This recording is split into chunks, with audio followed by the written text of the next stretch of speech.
चक्रतीर्थं भूतनाथं व्यासं सूतं च शौनकं ललितां देवदेवेशं वन्दे सप्तविनायकम्। श्रीगुरुभ्यो नमः।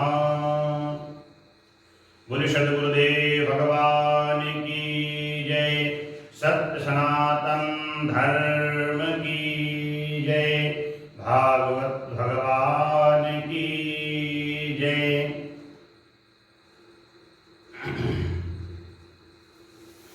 कल के प्रसंग में हम लोगों ने श्रीमद् भगवद गीता प्रथम अध्याय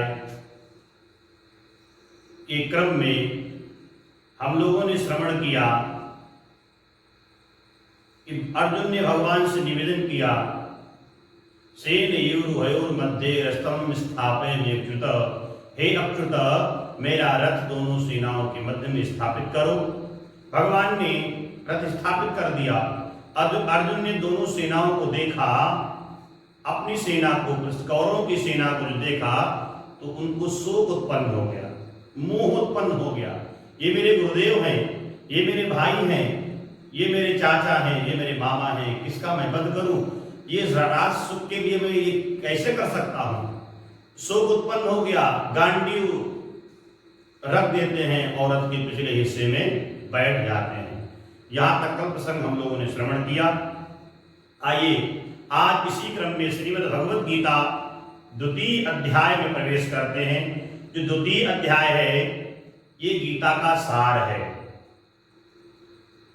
ये द्वितीय अध्याय जो है गीता का सार बताया गया है। कहते हैं कि ये अध्याय भगवद गीता द्वितीय अध्याय जो है ये हमें भौतिक एवं शारीरिक तथा आत्मा के वैश्लेषिक अध्ययन द्वारा आत्म साक्षात्कार का ज्ञान कराती है। ये द्वितीय अध्याय भौतिक शारीरिक एवं आत्म साक्षात्कार का मुझे इसके ज्ञान होता है। इसने इस अध्याय में इसका उपदेश किया गया है, भगवान ने अर्जुन से किया, और जिसकी व्याख्या परम अधिकारी भगवान श्री कृष्ण वसुदेव नंदन वासुदेव के द्वारा ही संभव हुई। उन्होंने ही अर्जुन को यह ज्ञान दिया। जब मनुष्य निष्काम भाव से सब कर्म करता है, निष्काम भाव से भक्ति करता है, तभी उसे यह आत्मसार या आत्म साक्षात्कार या भगवत तत्व की प्राप्ति होती है, भगवत तत्व का ज्ञान होता है, तभी इसका बोध होता है। तो आइए उसी क्रम में इस अध्याय में द्वितीय अध्याय में प्रवेश करते हैं। तो द्वितीय अध्याय का पहला श्लोक आइए हम लोग सब वाचन करते हैं। तो प्रथम श्लोक है, संजय जी ने कहा कि संजय क्या है, संजय कौन है, संजय शब्द का तात्पर्य क्या है? बार बार संजय शब्द गीता में उच्चारण होता है। तो कहते हैं संजय शब्द की व्याख्या ये श्रवण करते हैं कि सम्यक प्रकारेण जयतीति काम क्रोधान शत्रुन इति संजय। जो अपने शरीर के अंदर काम क्रोध आदि जो शरीरविकार हैं, जो शत्रु हैं, उनका जो स्वयं दमन करता है, उन्हीं का नाम संजय है, वही संजय है। तो सर्वप्रथम इस अध्याय में संजय ने वार्ता प्रारंभ करी। संजय कहते हैं, संजय बोले कि तम तथा कृपया विष्ट मस्पूर्णा कुलेक्षणं विषीदन्तमिदं वाक्य मुवाच मधुसूदनः। तम तथा कृपया विष्ट कहते हैं कि संजय ने कहा, तम किसे कहते हैं? तम माने, तम कहते हैं अर्जुन को। संजय ने कहा अब भगवान ने अर्जुन को कुछ कहा है, भगवान ने अर्जुन से कुछ कह रहे हैं। तो कहते हैं कि कृपया माने, कृपा माने करुणा के भाव से, करुणता के भाव से। और जब भगवान अपने भक्त पे कृपा करता है तभी आत्मज्ञान प्रदान करता है, आत्मबल प्रदान करता है, आत्मबोध कराता है। तो आज संजय कहते हैं धृतराष्ट्र, हे राजन, कुरुक्षेत्र में दोनों सेनाओं के मध्य मधुसूदन भगवान का नाम कब पड़ा? कहते मधु नामक दैत्य को मारने वाले। तो कहते हैं कि अर्जुन ये कहना चाहते हैं जैसे आप मधु नामक दैत्य का आपने मर्दन किया, आपने उसका हनन किया, वैसे ही हमारे अंदर जो शोक रूपी जो शत्रु है, हमारे अंदर मोह रूपी जो शत्रु है, उसका भी आप दमन करें हे मधुसूदन, ये निवेदन करते हैं। ये बात सुनकर के धृतराज जी को संजय जी ने बताया कि भगवान ऐसा कह रहे हैं। द्वितीय श्लोक में आई प्रवेश करते हैं कि कुत श्री भगवान उवाच। अब भगवान बोले, कहते हैं कि कुतस्त्वा कस्मलमिदं विषमे समुपस्थितम् अनार्य जुष्टमस्वर्ग्य मकीर्तिकरम् अर्जुन। भगवान ने कहा, हे अर्जुन, आपने जो ये विचार मन में लाए हैं, तुम्हारे मन में कलमस, कुतस्त्वा कस्मलमिदं, कहते हैं जो आपके अंदर जो कलमस उत्पन्न हुआ है, ये जो आपके अंदर जो ये दोष उत्पन्न हुआ है, जो विकार उत्पन्न हुआ है, ये कहां से है? कुतः, ये कहां से आ गया? कस्मल माने गंदगी होती है, अज्ञानता होती है। तो इदम माने ये शोक, ये जो कस्मल, ये जो गंदगी है, शोक रूपी मोह रूपी जो विकार है, ये कुतः आगता, ये आया कहां से है? और विषमे, इस विषम अवसर पर, युद्ध की घड़ी पर क्षत्रिय को ऐसा नहीं सोचना चाहिए जैसा आप सोच रहे हो। और समुपस्थितम माने प्राप्त होना, यह आपको प्राप्त कहां से हुआ? अनार्य, आर्य माने होता है श्रेष्ठ, और अनार्य माने जो श्रेष्ठ होने के बाद जो श्रेष्ठों जैसा काम नहीं करता। आप श्रेष्ठ हैं, आप क्षत्रिय हैं, आप पराक्रमी हैं, आप मेरे परम सखा हैं, तो ये पागलों जैसी बात क्यों सोच रहे हैं? ये मूर्खों जैसी बात क्यों सोच रहे हैं? ये बड़े जो विज्ञ लोग होते हैं ऐसा नहीं, नान सोचंती पंडिता, ऐसा नहीं सोचते। तो कहते हैं कि जरा अपने जीवन पर भी विचार कर लो, ये आपके लिए अनुकूल नहीं है, आप क्षत्रिय हैं। और कहते हैं जो जीवन के लिए मूल्य को जानता है उसे उच्च लोक की नहीं अपितु अपयश की प्राप्ति होती है। जो अपने जीवन को नहीं जानता, हम किस लिए आए हैं? ब्राह्मण जो होता है, जो अपवित्र रहता है, वो ब्राह्मणत्व से नष्ट हो जाता है।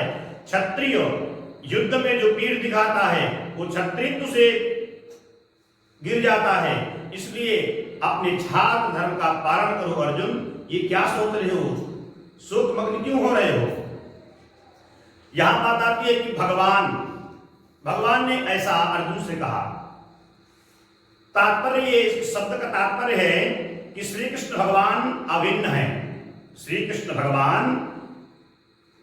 कृष्ण जो है कोई भगवान है। गीता में कई जगह आया है कि अहम ब्रह्म, मैं भगवान हूं। कृष्ण को भगवान शब्द उच्चारण हुआ है, इसलिए इसका तात्पर्य यही है कि श्री कृष्ण ही भगवान स्वरूप हैं। और इसलिए श्री कृष्ण को संपूर्ण गीता में भगवान ही कहा गया है, हर जगह भगवान कहा गया है। वैसे तो भगवान के अनेक नाम हैं, अनेक रूप हैं। श्रीमद् भागवत महापुराण में एक श्लोक आता है कि वदन्ति तत्त्वविदस्तत्त्वं यद ज्ञानमद्वयं ब्रह्मेति परमात्मेति भगवानिति सभ्यते। कहते तत्व एक ही है, जो तत्व होता है मूलता तत्व एक ही है, लेकिन भक्त उन्हें भगवान कहता है और ब्रह्मवेत्ता उन्हें ब्रह्म कहता है, कोई उन्हें ईश्वर कहता है, कोई परमात्मा कहता है, लेकिन मूलता तत्व एक ही है। उदाहरण रूप में आइए समझते हैं। जैसे ये जो हम लोग जिसके प्रकाश में अध्ययन करते हैं, जिसके प्रकाश में हम लोग दिन रात रहते हैं, बिजली के प्रकाश में, वस्तुतः इसका प्रादुर्भाव कहां से उत्पन्न होता है? प्रादुर्भाव कहां से होता है? तो इसका प्रादुर्भाव वैज्ञानिक कहते हैं ये जल में रहती है। जल में और तर्कशास्त्र भी कहता है स्पर्श करने तो शीत स्पर्श रत्यापा, लेकिन स्पर्श करने में तो शीतल है, लेकिन ऊर्जा कहां मिलती है? बोले जल से। जल में ऊर्जा निवास करती है। वैज्ञानिकों ने इसका मंथन करके इसे उजला जो बिजली हुई, जो ऊर्जा हुई, उसको निकाल लिया और निकाल के एकत्रित कर दिया काहे में? बोले पावर हाउस में। लेकिन जो जल में बिजली थी वो भी हमको दिखती थी क्या? या स्पर्श करने से करंट लगता था क्या? नहीं, स्पर्श करने से ठंडक लगती थी। लेकिन वही बिजली जब पावर हाउस में आ गई, जल से निकाल मशीनों के द्वारा जब पावर हाउस में इकट्ठा हो गई, तो उसी बिजली को दिखती हमको तब भी नहीं है, लेकिन स्पर्श करने से भयानक करंट लगता है 11,000 वोल्टेज का। और लेकिन तब भी मुझको दिखी नहीं। लेकिन तारों के माध्यम से वही बिजली ट्रांसफार्मर के माध्यम से धीरे धीरे हमारे घर के अंदर आई। बिजली तब भी थी, लेकिन दिखी मुझे कभी नहीं। क्या बिजली किसी को दिखती है? तारों में नहीं दिखती। लेकिन जब वही बिजली हमारे घर में अच्छी वायरिंग की गई और एक बल्ब लगा दिया गया होल्डर में, और जब बल्ब लग गया और किसी ने बटन ऑन कर दी तो बल्ब जल पड़ा। तो जिसके घर में सफेद बल्ब लगा है तो कहता है सब बिजली सफेद है। किसी के घर में लाल बल्ब लगा है तो कहता है बिजली लाल है। किसी के घर में पीला बल्ब लगा है तो कहता है बिजली जो है पीली है। लेकिन वस्तुतः बिजली का कोई रंग नहीं है, वो एक ही जैसा है। आपके चश्मा कैसा लगा है, आपके घर में बल्ब कैसा लगा है, आपको ज्ञान कैसा है, आपका सदगुरु कैसा है, वैसे ही ज्ञान आपको मिलेगा। जैसी आपकी वायरिंग होगी। अब वायरिंग करने के लिए आपको मिस्त्री अच्छा चाहिए। अब मिस्त्री कैसा होना चाहिए? बोले ज्ञानी, तत्ववेत्ता होना चाहिए, सदगुरु अच्छा होना चाहिए। तो उसी प्रकार से जैसे बिजली जल में निवास करती है और मंथन करने के बाद पावर हाउस में आती है, और पावर हाउस आने के बाद में तारों के माध्यम से मिस्त्री के द्वारा घर में प्रवेश करती है, जलती है, तब मुझे पता ज्ञान होता है, आभास होता है कि वस्तुतः बिजली तो यही है, इसी से मुझे लाभ मिलता है। उसी प्रकार से संसार में परमात्मा विद्यमान है कि शास्त्र कहता है ईश्वरा कल्विदम ब्रह्म ईशावास्यविदम, भगवान हर जगह है। यत किंचिन जगत्यान जगत तेन त्यक्तेन भुंजिथा मां ग्रधा कश्या शुद्धिर्मा।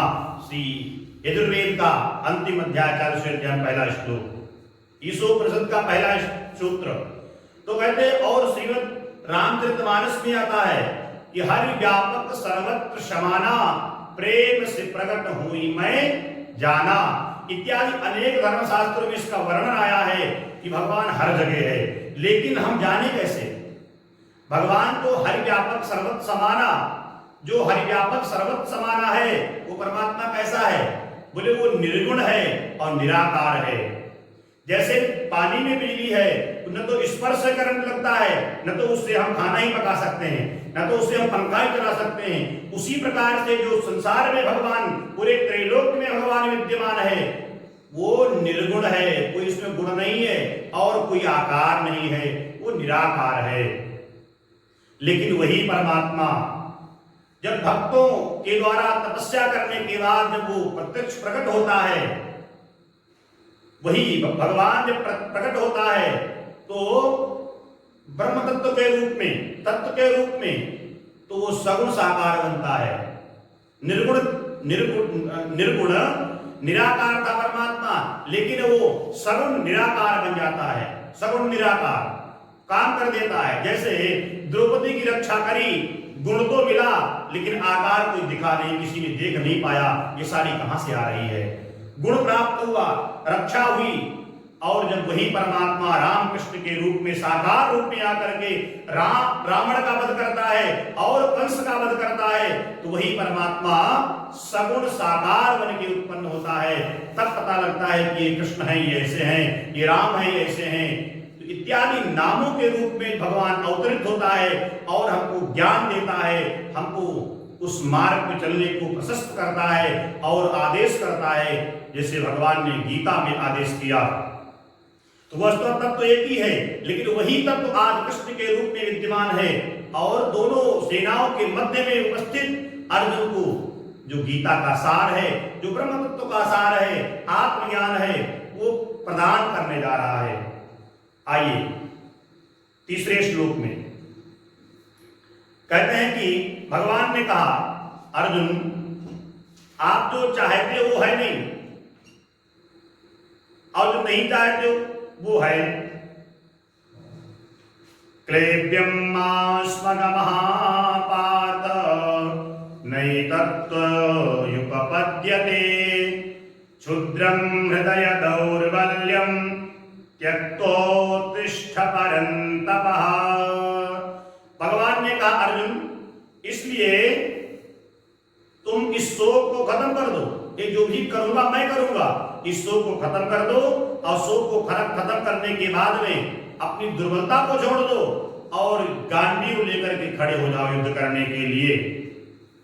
गांडीव लेकर के युद्ध करने के लिए खड़े हो जाओ। इस प्रकार से भगवान ने जब कहा तो अर्जुन क्या कहते हैं? अर्जुन ने कहा, अरे प्रभु कथम भीष्ममहं संख्ये द्रोणं च मधुसूदन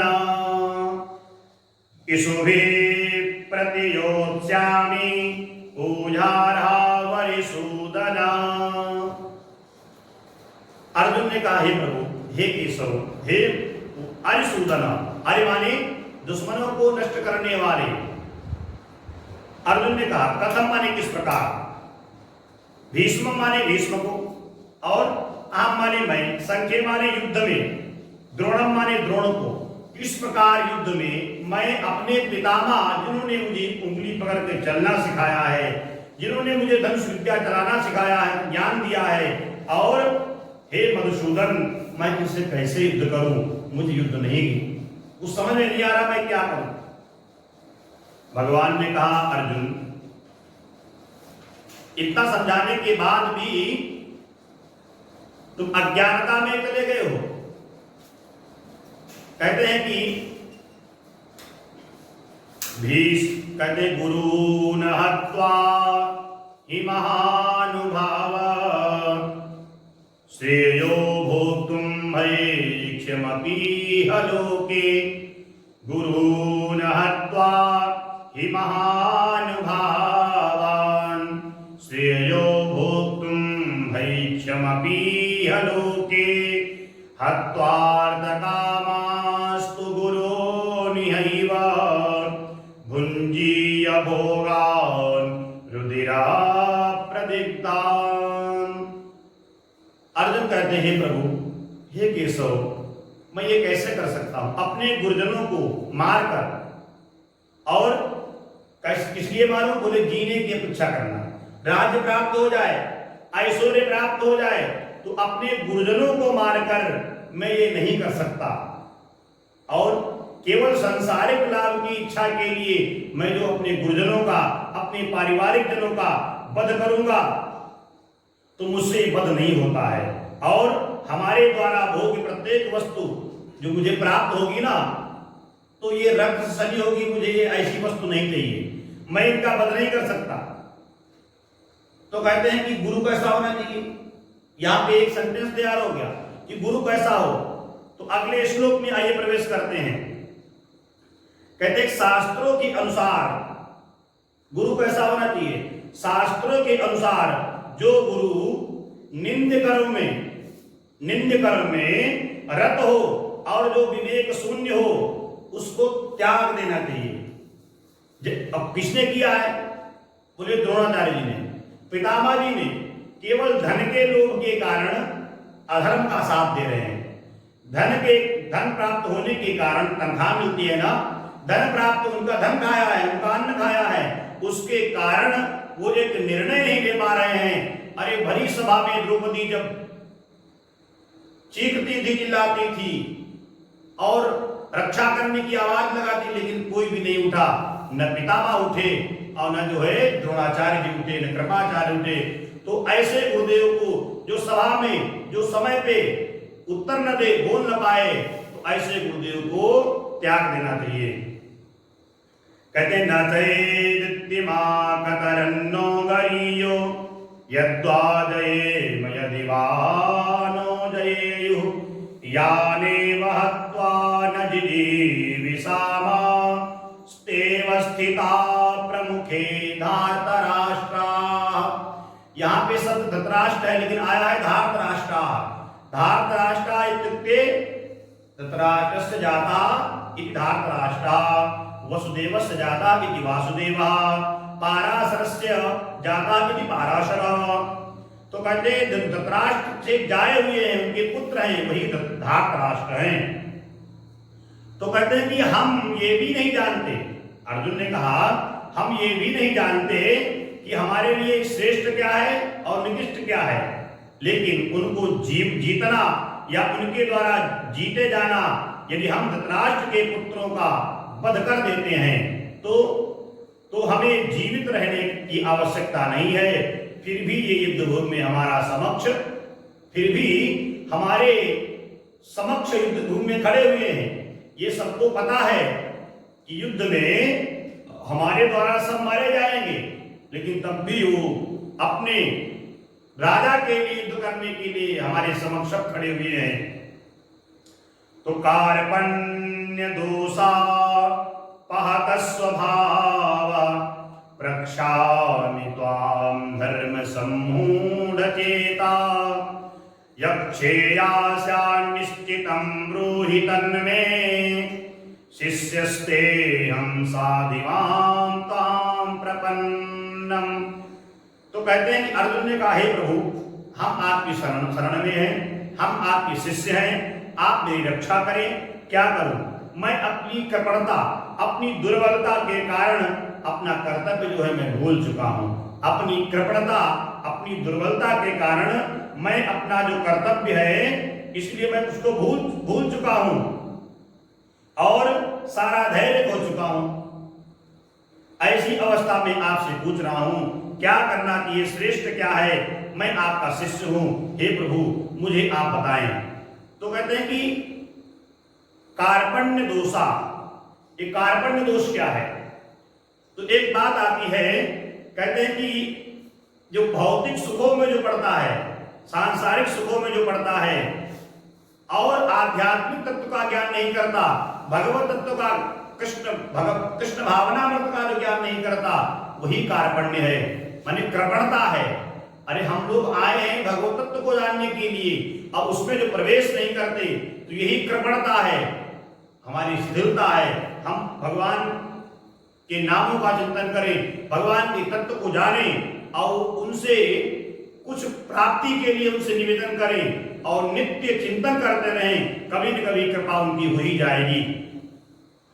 तो कहते हैं कि अगले श्लोक में चलते हैं, बोले नहीं प्रपश्यामि ममानुपद्यात् यक्षोकमुच्छोषणमिन्द्रियाणाम् अवाप्य भूमा वसपत्तवृद्धम्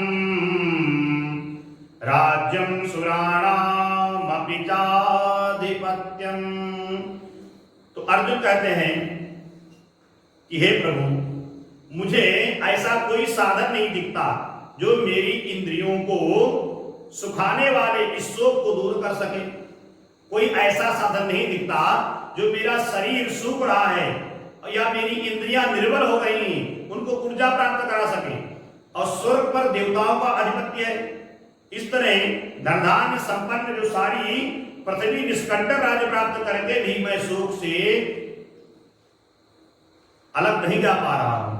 सब कुछ मेरा है, ये भी पता है, जीत लूंगा राज्य मेरा, तब भी मुझे शोक छोड़ नहीं रहा है।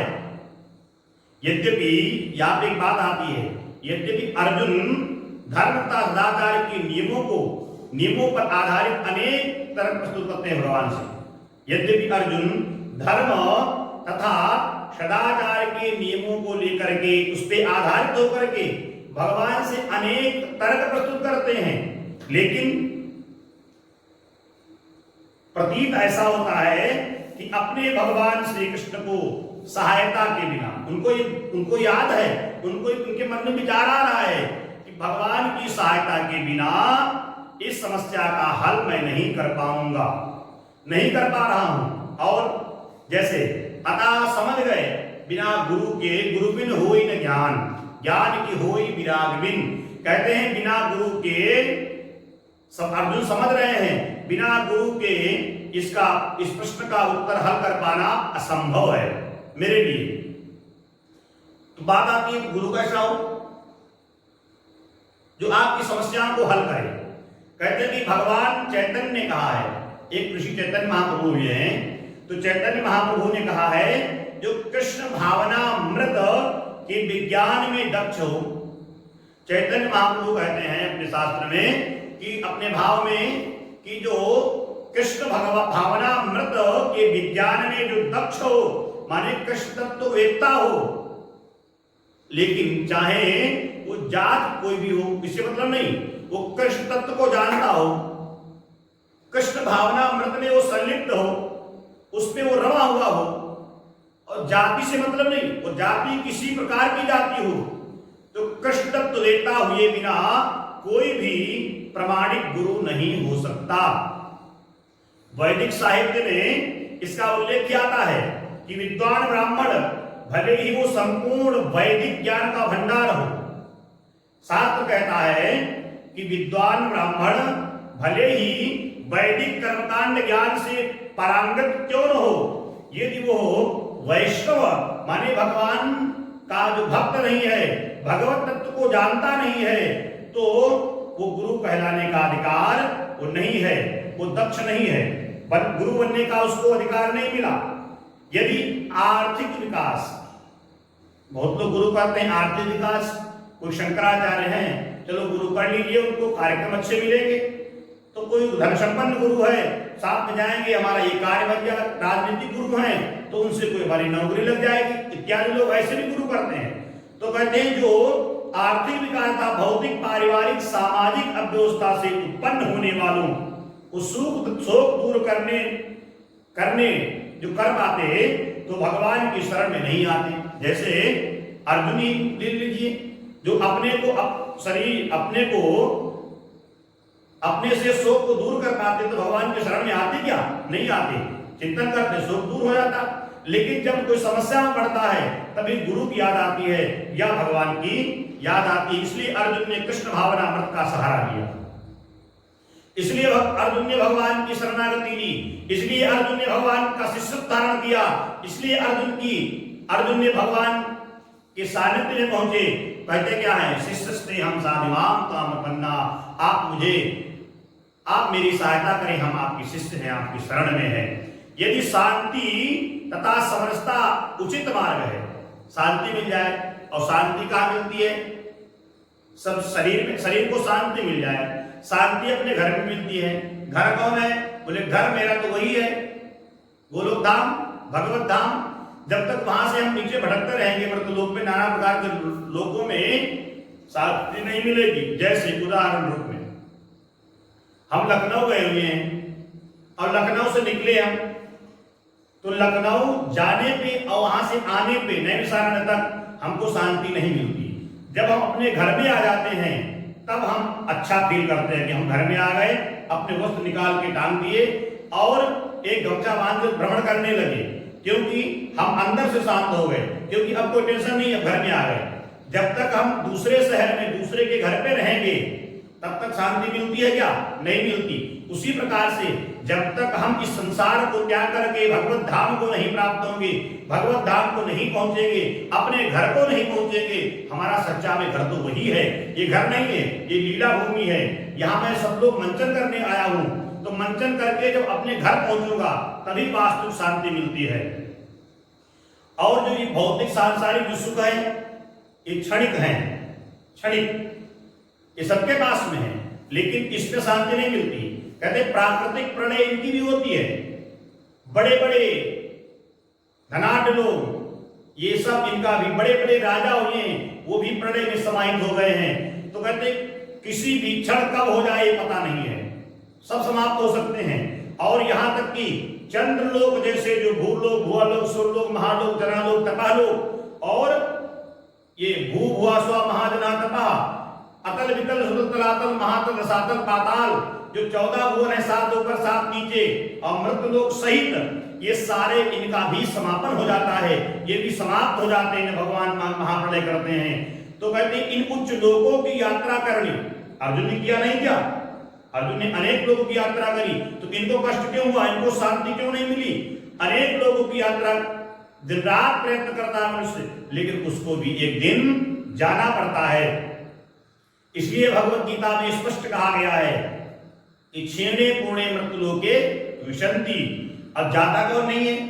बोले जाता वही नहीं है जैसे एक नदी में एक मछुआरा मछली पकड़ता है और उस जाल में सारी मछली फंस जाती है ना, सारी मछली जो उसके आसपास दूर भागती है। जो उस मछुआरे से जो दूर भागती है मछली, वो पहले फंसती है, और जो मछली मछुआरा के चरण के पास में आ जाती है, वो मछली कभी फंस नहीं सकती, क्योंकि जहां मछुआरा खड़ा है वहां पे जाल आएगा नहीं, और जाल आएगा नहीं तो हम फंसेंगे नहीं। उसी प्रकार से हम संसार में न भागे, हम भगवान की तरफ भागे, क्योंकि पकड़ने वाला परमात्मा है, मछुआरा परमात्मा है। तो हम भगवान की शरणागति ले लें और तभी हम नहीं पकड़े जाएंगे, नहीं तो इस माया रूपी जाल में फंस जाएंगे। अब क्या होगा फिर? बोले हमारा पतन हो जाएगा, हम नष्ट हो जाएंगे।